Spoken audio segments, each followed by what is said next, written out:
We now know the favor, CM Punk's favor, from Paul Heyman, as it was revealed on this week's edition of WWE SmackDown that Punk wants Paul Heyman in his corner to manage him for the triple threat match at WrestleMania 41 between Punk, Roman Reigns, and Seth Rollins.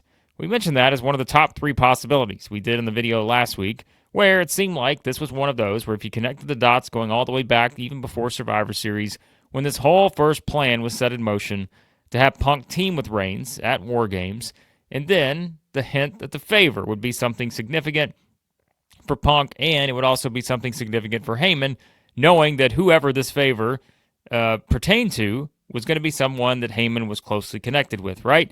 And we said it seemed very obvious, almost too obvious, that that would simply be Roman Reigns, right? The fact that, okay, Punk may have a request that directly impacts Roman Reigns. Well, when they started off SmackDown, it became very clear that was where they were headed with all this, and some of you guys even mentioned it in the video last week that it did seem like this was a realistic possibility. Sure, we could say getting him into a title match at WrestleMania, getting him a title match afterwards and all that, you could maybe somehow play with the story a little bit, and somehow the Wiseman, who has all the power, makes that happen. Punk gets to his championship, all these things. People were even talking about the idea that, okay, maybe he gets added to John Cena and Cody Rhodes and all this other stuff. But as we got closer and closer to this big reveal, which we thought may come now, may come later with WWE, you never know, can be a slow burn sometimes, but it seemed like it was going to have something to do with this triple threat match, and now we know it does, with Punk wanting Paul Heyman in his corner. But the big development wasn't even just that, right?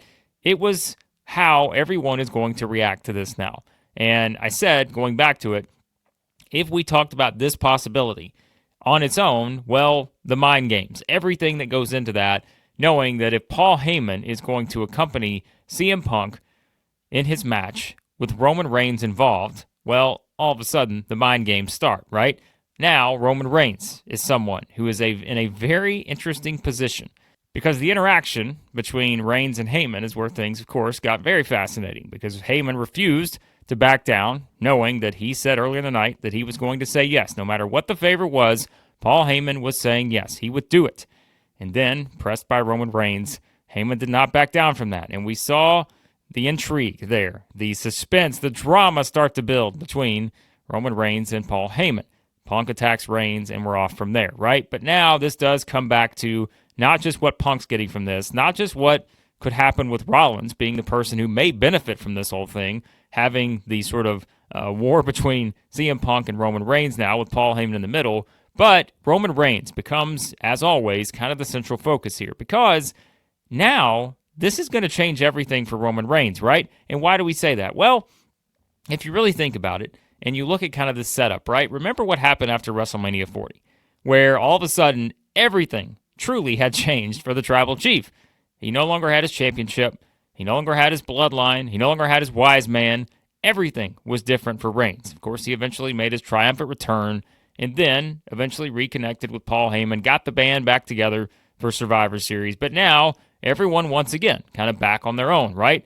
The Usos are not with Roman Reigns right now. Sami Zayn is not with Roman Reigns right now, and all these other things. So it's still just Roman Reigns and the Wiseman. But if there's one sort of big theme that's been able to be traced throughout Roman Reigns' entire career, not even just Roman Reigns, the Tribal Chief, his entire career has been built on trust issues, right? Think about the trust issues going all the way back to when Seth Rollins hit him with a chair when they were part of the Shield. If you could really kind of go back to it and say, well, that may have been where this whole thing started. How could Roman Reigns ever trust anyone again after something like that happened? His best friend turns on him, and that's why, we've always had kind of the long-standing stuff between Reigns and Rollins. And it makes sense because that was a big turning point for both men in the story because of how much changed after that point. Well, Reigns' trust issues, again, have always been present, but now more so when we talk about the Tribal Chief and everything that has happened with the Bloodline saga over the past little bit. He got his Wiseman back, right? But now, what's happening? The threat of losing the Wiseman yet again. After the fall of the Bloodline, all this other stuff. He's already lost Paul Heyman once. And we saw what happened, right? Reigns, we didn't actually see it on TV because he wasn't on TV, but we kind of felt that spiral begin. We knew that it was going to lead to something completely different. Solo Sikoa starts his whole new version of the Bloodline. Heyman's with them. Everything kind of gets thrown out of balance. And now Roman Reigns has tried to rebuild all that, right? All the way up to, as we said, Survivor Series War Games and everything like that. But now the goal is to get that championship back. And so, again, Heyman has been the person who's been by his side the whole time, but now it's being threatened once again. The trust between the one man he feels like he's always been able to trust, that trust may no longer be there now. And so, how does that change Roman Reigns? Well, it changes him considerably. But now, once again, everything is being put to the test here for Roman Reigns, because now he has to look at this whole situation and think, yet again, we're talking about trust, right? And can he trust the person that he was closest to? That's always been one of these top themes for Roman Reigns, whether it was Seth Rollins, whether it was members of the Bloodline, or now whether it's the Wiseman. That has been a constant running story for Roman Reigns, no matter what iteration, right? That's always been there. And so we're once again back here again. But now it's like at a certain point, once this keeps going on, and now you got the person who you thought were the only person you had left in this whole equation. He's possibly willing to turn on you, and what happens, right? If Heyman is able to lead CM Punk to a win at WrestleMania in the main event, then what does Roman Reigns do? How does he bounce back from that? When again, Roman Reigns' whole goal is to try to get back his championship, because with that championship comes the power that he feels like he's lost. That power is being lost even more if now he's being questioned or perhaps turned on by his wise man. And so Roman Reigns is, once again, as I said, sort of maybe the most fascinating figure in this whole story, because now you're looking at it from his standpoint thinking, all right, who can I trust? My wise man is not listening to me. We saw it, which it makes sense why they played up some of the heel tendencies of Roman Reigns in Chicago, because they knew that CM Punk was going to be cheered like no other in Chicago. Makes sense. But now I think if you're looking at it from Roman Reigns, remember, we've always talked about Reigns has kind of always been trying to sort of push that, tribal chief at its height in the past. He's tried to push those heelish tendencies away, right? But at the same time, he's always been Roman Reigns. And in this iteration of Roman Reigns, he's the same guy. And he's acted somewhat of the same way. People may be cheering him now, but there are still some of those things that always come out when it comes to this Roman Reigns tribal chief guy, right? Like it's always kind of sitting there waiting to come out. And we saw some of that come out on SmackDown just because you could tell he's seething a bit. The idea that someone is going to question his power, not just someone, his wise man. And he's going to now align himself at the biggest show of the year and the biggest match of the year in the main event at WrestleMania 41. He's going to align himself with one of Reigns' biggest rivals in WWE. So it is kind of that just completely sort of mind swap here to where Roman Reigns has to now rethink things from another level. And I think this is where it can kind of change Roman Reigns forever, because now that trust is once again broken between him and someone that he's close to. But not just someone, the wise man.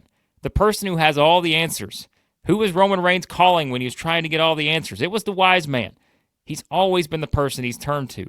And now, going into what is a significant match at WrestleMania 41, knowing that title implications are maybe on the line. All of these guys want the championship. But what do they want more than that? They want to beat the other two. Because that's how much this rivalry has gotten heated, right? We said there are no stakes attached going into the triple threat. And we're like, just a basic triple threat, main event, no titles on the line. Can you really make it, any more than just sort of the heated rivalry? It's fine. Listen, these guys hate each other. We get it. But is that enough? Well, now that you have this twist in it, when it comes to CM Punk, potentially, likely being managed by Paul Heyman, then you do have kind of more stakes involved, right? Because now the stakes are high, not for CM Punk, not for Seth Rollins, but for Roman Reigns. And maybe they've never been higher than they were even a year ago, right? Going back to WrestleMania 40. So it seems like Reigns has found himself in this position again. And I think, like I said, what happens if Punk wins? What happens if Rollins wins? What does Reigns do from there? And how does the role that Paul Heyman plays in this match, which we know will come into play here? Paul Heyman's not just going to stand outside and be an afterthought in this triple threat match. He is going to play a role. But what role does he play? That is a question that has to now be on Roman Reigns' mind as he goes into this. Seth Rollins doesn't seem too concerned because he was laughing. And there were also some things that Seth Rollins said in this segment I thought that were sort of somewhat interesting and may have hinted at some foreshadowing with what could be next for all three of these men after WrestleMania 41 or maybe at WrestleMania 41.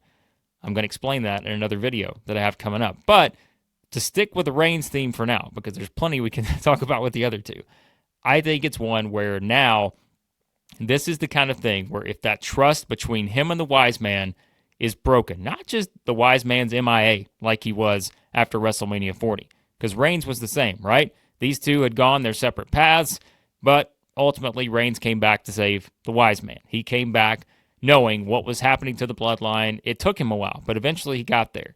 But now the idea that he's going to lose the wise man to one of his biggest rivals, does that change Roman Reigns yet again? Does it change everything for him to where maybe now we get the next evolution of Roman Reigns? And we know he's not a full-time guy anymore in WWE. He's not going to be on every single show. But now his story gets even more interesting because how do they go from here when it comes to what Reigns will do next? Does he start going back to his old ways? Because he knows he has to get that power back. And if he loses the wise man who helped him get to this point and be in this situation where maybe he's almost getting closer and closer to getting the championship, but it's not just about that. The wise man is all Roman Reigns has right now. And if he loses him, then what? And as it's been said throughout this entire thing, right? How can you be the tribal chief if there is no tribe? Well, Roman Reigns doesn't have his tribe right now. And what happens if he doesn't have the wise man either? And I think that's where this is going to get pretty entertaining as we head towards the road to WrestleMania 41, and what happens in that match could lead into some significant developments for all three of these men, but potentially maybe none more so than Roman Reigns and his relationship with the wise man. But there you go, guys. There's some thoughts on the segment on SmackDown.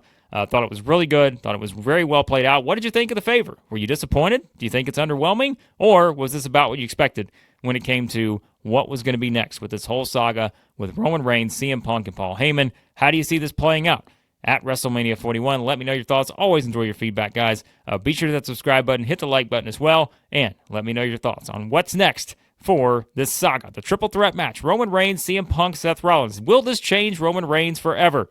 And will it change his relationship with the wise man? What's going to happen? I want to know your prediction on what's next with Paul Heyman, CM Punk, and Roman Reigns.